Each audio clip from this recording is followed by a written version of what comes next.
cette vidéo, je vais vous chuchoter mon avis sur différents podcasts que j'ai écoutés dans le but de vous relaxer et de vous divertir et bien sûr de vous donner peut-être des idées de podcasts à voir ou à ne pas voir.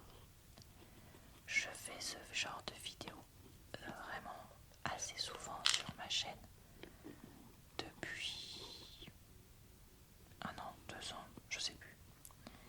Donc vous pourrez retrouver en barre d'informations, commentaires épinglés et dans le i en haut de l'écran le lien vers d'autres vidéos de ce type si ça vous intéresse. Quand je fais ce genre de vidéo, je m'enregistre au dictaphone pour donner mon avis. Et afin que ça fasse une vraie vidéo avec un support visuel, je vais utiliser une des vidéos sans chuchotement de ma chaîne secondaire sur laquelle je vais baisser le volume des bruits et ajouter ces sons audio. Je sais plus ce que je disais, mais je crois que j'étais en train de dire que ça vous permettait ainsi d'avoir une vraie vidéo. Et ça m'évite d'avoir à me filmer à chaque fois entre des fois en coup de vent alors que je veux juste m'enregistrer. Donc j'espère que vous trouverez des idées et je mettrai quasiment tous les liens des podcasts en question en barre d'informations, commentaires épinglés pour que vous puissiez les écouter. On est bon. Avis numéro 1. J'ai écouté un épisode de Code Source, le podcast d'actualité du Parisien, qui parlait du service militaire obligatoire. C'est vrai que moi j'étais un peu passée à côté de cette annonce-là. Alors pourtant je travaille avec les enfants et les ados, donc bon, j'aurais peut-être dû écouter plus attentivement. Mais en fait, ce petit podcast de 20 minutes était pas mal parce que ça reparlait de l'arrêt du service militaire obligatoire, les enquêtes d'opinion qu'il y avait eu et cette annonce d'Emmanuel Macron en 2017 qui sortait un peu du chapeau. Et du coup, ce que j'ai bien aimé dans le podcast, c'est qu'en fait on suivait des jeunes qui faisaient le service national universel sur la base du volontariat et on nous évoquait les grands problèmes que ça pouvait poser. Et du coup, franchement, voilà, moi qui n'y connaissais rien, j'ai l'impression au moins maintenant de savoir de quoi on parle en parlant de ça. C'était pas très français ma phrase, mais vous avez compris, je pense. Et voilà, du coup, je suis contente. Et j'ai écouté ça, voilà, en prenant ma douche là. Et au final, c'était léger, sans être trop léger, informatif, sans être barbant. Donc, écoutez, pour moi, nickel, je recommande. Avis numéro 2. J'ai écouté un épisode du podcast Vivons heureux avant la fin du monde, podcast que j'écoute très souvent. Si vous suivez mes vidéos podcast et podcasts, vous le savez. Dans ce podcast-là, c'était les contes pour enfants qui étaient discutés. Donc, la journaliste, je pense qu'on dit ça pour une auteure de podcast, parce que je crois que c'est ça leur formation à la base, ou l'hôte du podcast, je sais pas comment vous voulez dire, n'hésitez pas d'ailleurs à me dire en commentaire comment faut dire, s'interrogeait sur les contes comme par exemple Cendrillon, La Belle et la Bête, etc., qui sont quand même un petit peu limites des fois, puisqu'ils sont parfois sexistes, racistes, etc. Et donc elle fait toute une interrogation sur déjà les différences entre les pays. Quelle est la différence de message entre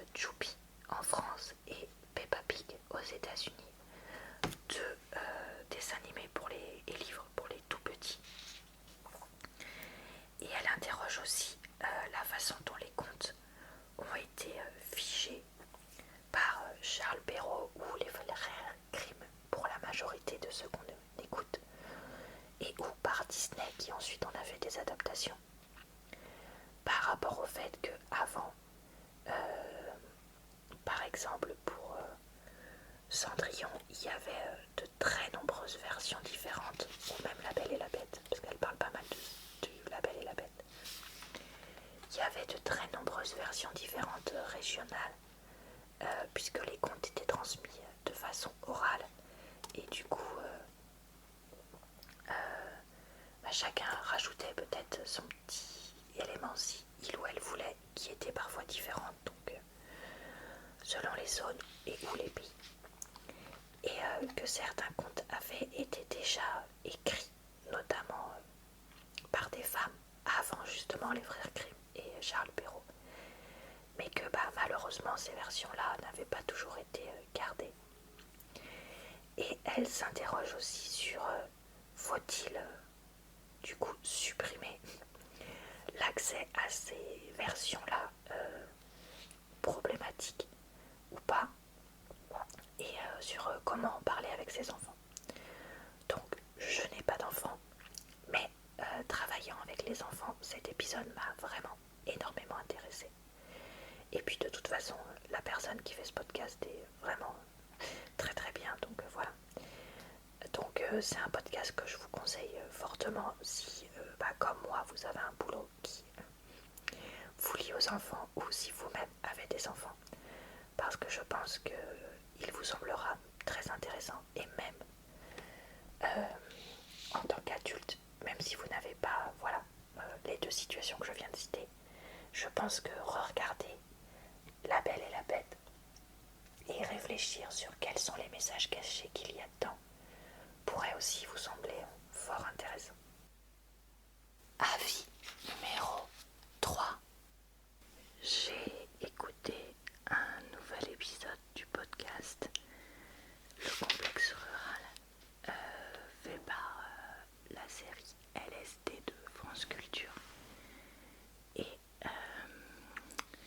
dans ce deuxième épisode, on parle des voisins parisiens, entre guillemets, c'est-à-dire des personnes qui viennent de Paris et de la vision que les personnes natives et vivant à la campagne ont d'eux et réciproquement. Et c'était assez intéressant de voir que chez les jeunes, le fait de se retrouver comme ça un peu dans un lycée de campagne ou quoi, ça crée vraiment des clans qui semblaient difficiles à surmonter. Là où chez les adultes, comme c'est souvent par choix et par refus de la vie en grande ville, c'est pas du tout la même vision qui est faite, et donc qui a vraiment une envie de s'intégrer, et que bien que les personnes soient souvent méfiantes au début, petit à petit ça va mieux, et comment dire, et il y a une réelle intégration qui se fait, et avec une solidarité très forte qui existe dans les petits villages, qui n'est pas forcément la même dans les villes. Donc un épisode à nouveau vraiment bien. Avis numéro 4. Je voulais vous parler du podcast Code Source sur Mylène Farmer, suite à la sortie d'un nouvel album ou d'une série de concerts, je ne me rappelle plus. Et donc dans ce podcast d'actualité du Parisien, on revient un petit peu sur qui est Mylène Farmer, pourquoi est-elle aussi discrète, etc. sur sa vie. Et écoutez, moi il se trouve que si j'ai écouté ce podcast, c'est parce que j'aime bien cette chanteuse-là. Je l'ai toujours bien aimée, je sais pas pourquoi, particulièrement ses chansons un peu plus anciennes. J'aime pas du tout ce qu'elle a fait ces 10 dernières années. Mais voilà, qu'est-ce que j'ai pensé du podcast? Parce que restons sur le sujet quand même. Je l'ai trouvé pas mal. Parce que justement je trouve qu'il balaye en une demi-heure environ pas mal de choses sur l'artiste. Par contre à un moment on nous dit Laurent boutonna son ex-compagnon, mais on nous dit à aucun moment qu'ils se séparent, etc. Alors après, je sais pas si on sait exactement quand est-ce qu'ils se sont séparés, j'en sais rien, mais bon, c'était un peu bizarrement dit, je trouve. Voilà. Et bah écoutez, si c'est quelqu'un que vous connaissez pas bien, désolé, je pense que vous entendez mon chien qui perce les murs. Et bah je vous conseille ce podcast parce que je pense que vous pourrez en apprendre plus sur elle et mieux comprendre qui elle est, ce qu'elle fait, etc. avec ce petit podcast. Avis numéro 5. J'ai écouté un nouvel épisode du podcast Vivons heureux avant la fin du monde. Dans cet épisode, on est sur comment parler d'amour.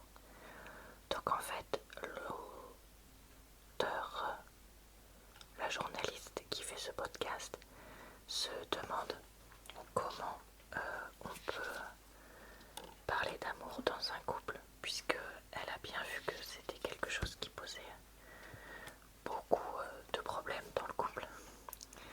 Et donc elle va avoir deux grands axes à son propos. À la fois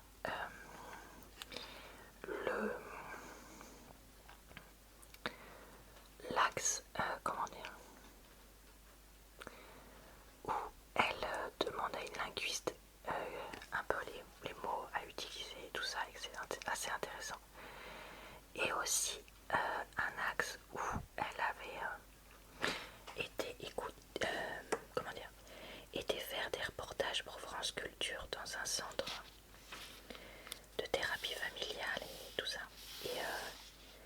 Et c'est vraiment très très très intéressant parce que parler dans un couple, c'est là où beaucoup de tensions se font. C'est là où beaucoup d'incompréhensions ont lieu. Et c'est souvent des choses qui peuvent mener à la fin d'un couple. Et donc, peu importe la raison pour laquelle vous parlez moins ou plus, voilà. Et je trouve que ce podcast était très intéressant. Et j'ai presque regretté qu'il fasse seulement 25 minutes à peu près. J'aurais aimé qu'on ait plus de choses à écouter dessus. Mais honnêtement, je pense que j'essaierai de retrouver sa série justement sur parler d'amour, là, les thérapies familiales, pour en écouter plus. Avis numéro 6. J'ai écouté le podcast de la série Podcast à soi d'Arte Radio sur la violence des enfants en milieu, comment dire, en fait c'est sur la violence des enfants. Et en fait ce podcast parle de trois lieux un petit peu de la violence des enfants. Tout d'abord les violences des parents, mais en fait ça parle pas des violences extraordinaires, mais plutôt de ce qu'on va appeler les violences ordinaires. L'AVC, les menaces, etc. Et du coup c'était vraiment très intéressant de voir ce point de vue là. Ensuite ça parle des violences dans le deuxième lieu que les enfants fréquentent, c'est-à-dire l'école. Donc avec pareil ces violences là et aussi tout ce qui est périscolaire, etc. En tant que personne qui travaille avec les enfants, voilà, c'était quelque chose de très intéressant et qui fait vraiment beaucoup réfléchir. Et en fait, ce podcast résume très bien pourquoi je ne fais pas partie des personnes qui pensent que c'était mieux avant, quand on était enfant, etc. Parce que moi, justement, tout ce côté-là de privation de liberté et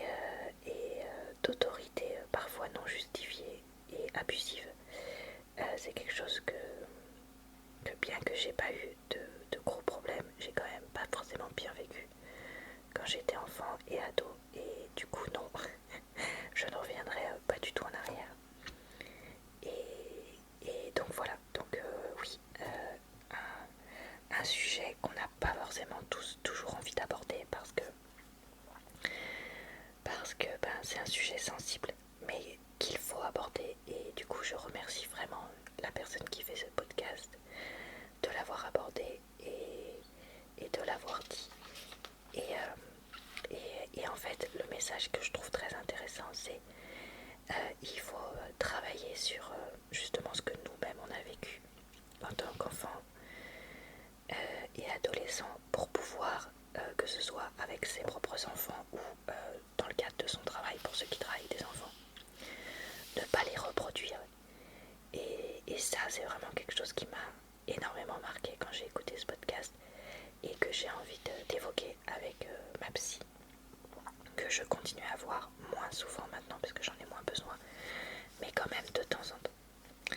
Donc voilà, je recommande très fortement. Avis numéro 7. J'ai écouté un épisode du podcast Code Source sur... Alors j'ai oublié son nom, mais c'était sur la disparition d'une maman d'une quarantaine d'années. Et en fait, pendant plusieurs mois, son mari disait ah non, je comprends pas, elle est partie et tout. Et en fait, c'était malheureusement un féminicide. Et donc, c'était sur comment il avait essayé de mener tout le monde en bateau et comment l'enquête s'était petit à petit resserrée sur lui. Donc, c'était ça l'épisode. Et c'était assez intéressant parce que moi j'avais pas tout suivi. Et là, dans un seul épisode condensé, on avait un petit peu toute l'affaire, si je peux dire ça comme ça. Et c'était à la fois très triste, mais en même temps, comme je disais, intéressant parce que on voit comment il y a eu cette volonté de manipulation de la part de la personne qui est aujourd'hui accusée de meurtre. Et donc,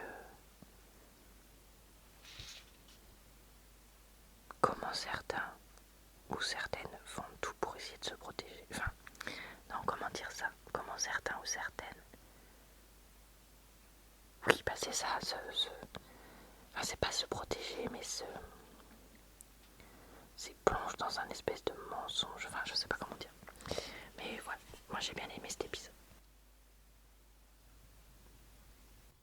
Et voilà, ça y est, cette petite vidéo est terminée. J'ai pas mal d'avis sur les mêmes podcasts, enfin dans le sens, il y a beaucoup de codes sources et vivons heureux avant la fin du monde qui reviennent. Mais c'est vrai que par leur durée et leur contenu, c'est des podcasts qui me plaisent et qui sont faciles à écouter pour moi. Donc bon, c'est comme ça et je pense que ce sera pas si gênant que ça. Dites-moi en commentaire ce que vous en dites. En tout cas, j'espère que cette vidéo vous a plu, relaxé et diverti. Je vous retrouve tous les jours, sauf le mercredi, pour de nouvelles vidéos sur ma chaîne. Ici, donc Papillote ASMR. Et je vous retrouve justement uniquement le mercredi sur ma chaîne secondaire.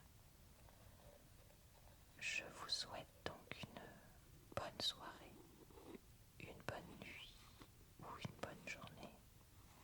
Sachez que je fais aussi des vidéos d'avis sur les films, séries, documentaires et autres que je regarde. Vous pourrez aussi retrouver ça sur ma chaîne.